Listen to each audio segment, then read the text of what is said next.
Good morning students. आज हम लोग हिंदी लैंग्वेज में चैप्टर 4 शब्द विचार का आगे का पार्ट पढ़ेंगे।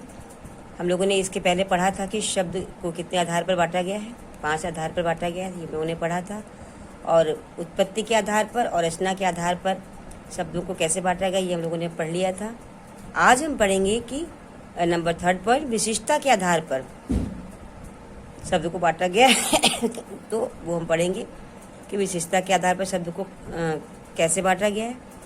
तो देखिए, प्रयोग के आधार पर शब्दों के भेद से तात्पर्य है कि उसका किस प्रकार से उसका प्रयोग किया जा रहा है। ठीक है, कुछ शब्द ऐसे होते हैं जो हमारे दैनिक जीवन में सामान्य रूप से प्रयोग होते रहते हैं। बहुत से ऐसे शब्द हैं, उनको स्पष्ट करने के लिए किसी प्रकार की परिभाषा की आवश्यकता नहीं होती है।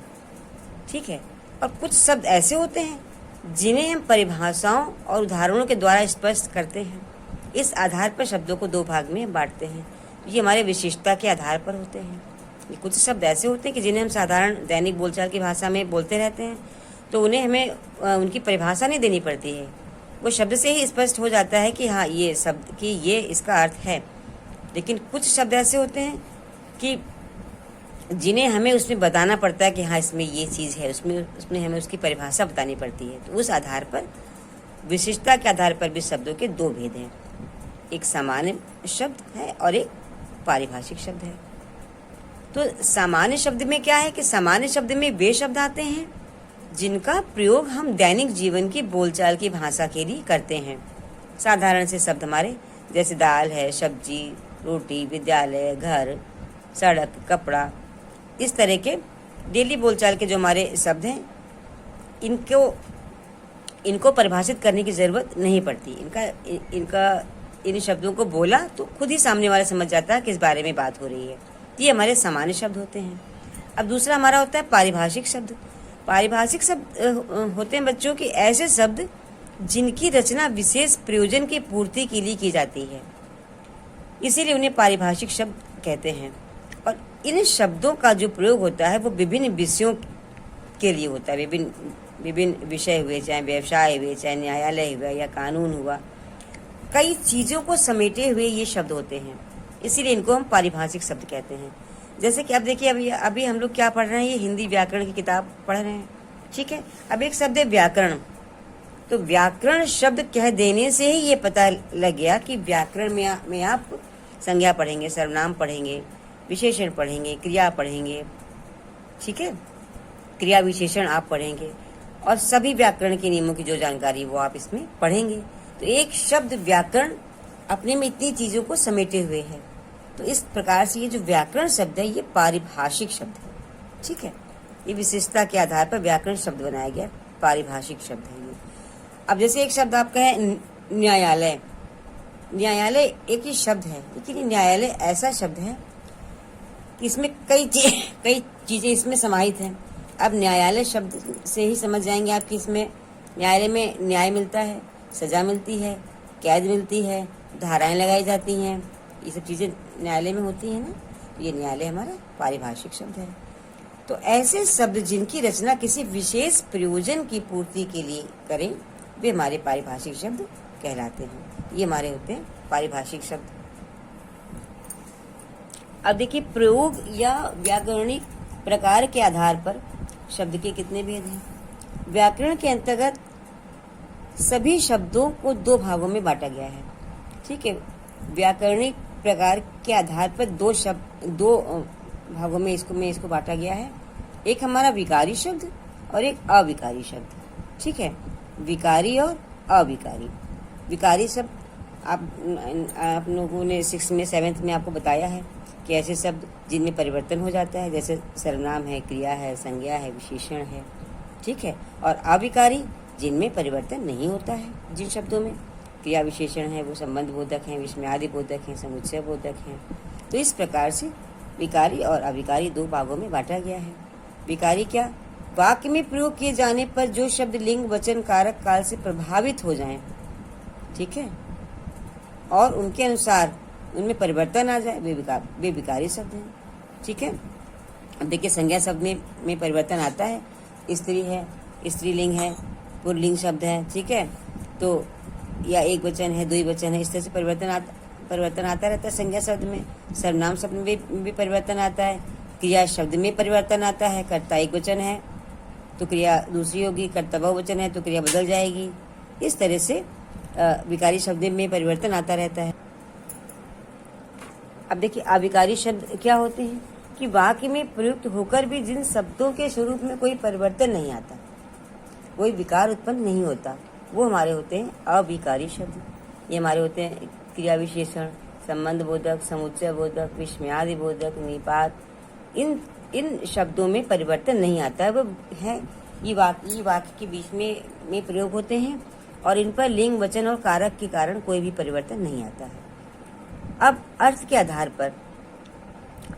पर देखिए बच्चों कितने भेद हैं कि अर्थ के आधार पर वाक्य के दो प्रकार में बांटा गया है, सार्थक और निरर्थक। ठीक है, सार्थक का अर्थ होता है कि जिसका कोई अर्थ हो, सार्थक यानी कि अर्थ सहित, वो होता है सार्थक। जैसे कि जलज यानी कमल। ठीक है, और निरर्थक का अर्थ नहीं होता, निरर्थक का अर्थ नहीं होता। ये कुछ जो निरर्थक शब्द होते हैं वो भाषा सौंदर्य को बढ़ाने के लिए आगे पीछे प्रयोग हो जाते हैं।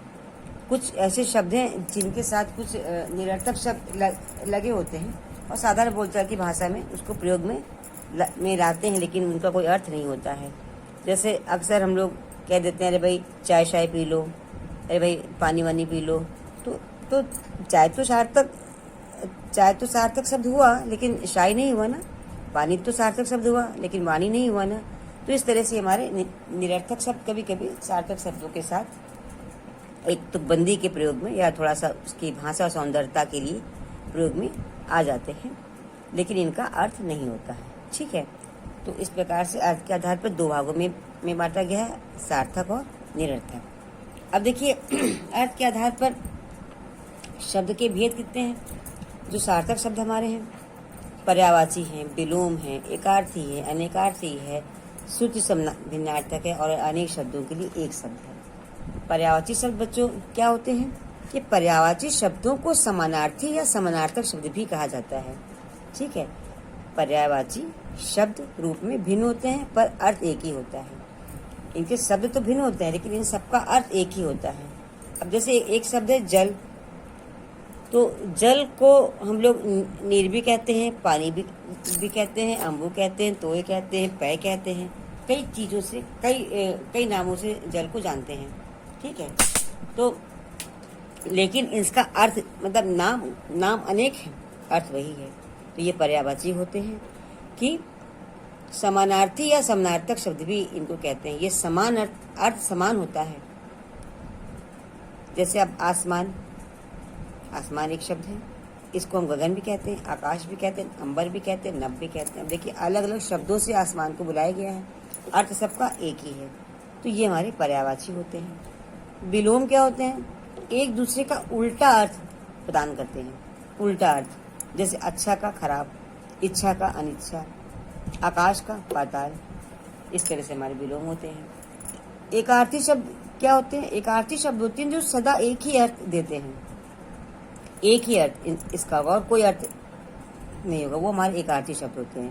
यानी एक शब्द कोई भी, अब जैसे कह दिया गाय, एक ही अर्थ गाय ही होगी। लड़का कह दिया लड़का ही होगा। किताब, भैंस, मतलब एक शब्द केवल, वो हमारा एकार्थी शब्द होता है कि उसका फिर और कोई अर्थ दूसरा हम नहीं निकाल सकते। अब बच्चों, अनेकार्थी शब्द हमारे क्या होते हैं, कुछ शब्द ऐसे भी होते हैं जो स्थिति या संदर्भ के अनुसार एक से अधिक अर्थ देते हैं। कभी कभी कुछ शब्द ऐसे होते हैं कि उनके अलग अलग कई अर्थ होते हैं, वो उन्हीं को कहते हैं हम अनेकार्थी शब्द। अब देखिए, इसको उदाहरण से समझिए। जैसे एक शब्द है पतंग। पतंग जो है सूर्य के लिए भी प्रयुक्त होता है। पतंगा एक कीड़ा होता है, उसको भी हम लोग बोलते हैं। आकाश में उड़ने वाली पतंग को भी पतंग बोलते हैं। एक शब्द है नौ। नौ का अर्थ होता है नया, और नौ का अर्थ अंकों की गिनती में 9 के रूप में भी लेते हैं। तो इस तरह से एक शब्द के अनेक जो है, कुछ शब्द ऐसे होते हैं कि एक से अधिक उसका अर्थ होता है। तो अब जैसे 9 के इसको हम लोगों ने नया भी मान सकते हैं और 9 अंकों वाला भी भी मान सकते हैं। एक शब्द हमारे पास है दल, तो दल का अर्थ पत्ता भी होता है, दल का अर्थ समूह भी होता है, दल का अर्थ पक्ष भी होता है और दल का अर्थ सेना भी होता है। तो कितने सारे इसके अर्थ हैं। तो इस प्रकार से एक शब्द जब अनेक कई अर्थ वाला हो, कई अर्थ दे, तो वह हमारा अनेकार्थी शब्द होता है।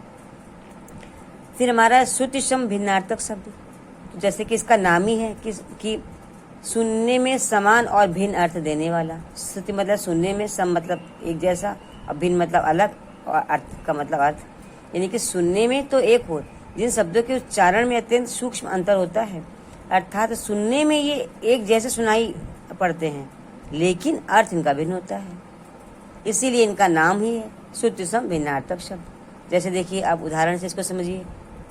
अब हमने कहा उत्तर, उत्तर, तो उत्तर मतलब नीचे आना। अब थोड़ा सा अंतर है उत्तर, बस आधा ता इसमें और जुड़ा है, लेकिन उच्चारण में बहुत सूक्ष्म अंतर है। लेकिन और बहुत लोग उच्चारण में जो ये अंतर नहीं करते हैं वो फटाफट एक ही जैसा बोल देते हैं। तो उत्तर, अब प्रश्न का ये जो देखिए जवाब हो गया। अब एक शब्द है अवधि। अवधि भाषा का नाम है। अब इसी धाग में मात्रा जो बड़ी ई की लगी, अगर छोटी ई की लग जाए तो बन गया अवधि। अवधि का अर्थ होता है समय। तो बहुत सूक्ष्म सा अंतर होता है और सुनने में लगभग एक जैसे सुनाई पड़ते हैं, अगर कोई बहुत ध्यान से ना सुने तो ये हमारे श्रुति सम भिन्नार्थक शब्द होते हैं, लेकिन इनका अर्थ अलग अलग होता है। ठीक है, सुनने में एक जैसे, समान, देखने में भी एक जैसे, थोड़ा सा अगर गलती हो जाए, मात्राओं की ना ध्यान दें तो गलत हो जाए, तो देखने में भी एक जैसे लेकिन अर्थ इनका अलग। ठीक है, अब देखिए, अनेक शब्दों के लिए एक शब्द, अनेक शब्दों के लिए एक शब्द से तात्पर्य है कि वाक्यांश होता है और उस वाक्यांश की जगह एक संक्षिप्त छोटा सा हम शब्द रख दें, वो होता है हमारा अनेक शब्दों के लिए एक शब्द। जैसे कि कोई किसी का चरित्र बहुत अच्छा होता है तो हम कहते हैं अच्छे चरित्र वाला, तो उसके लिए एक शब्द प्रयोग होता है सच्चरित्र। ठीक है, जैसे नीचे लिखा हुआ, जब कभी आप पेपर पढ़ते हैं तो कहते हैं निम्नलिखित, कि नीचे लिखा हुआ, तो ये हमारा अनेक शब्दों के लिए एक शब्द है। अब बच्चों, आज हमारा ये पाठ पूरा हो गया। इसका जो भी काम आपको भेजेंगे वो अपनी कॉपी पर आप कर लीजिएगा। Okay, bye.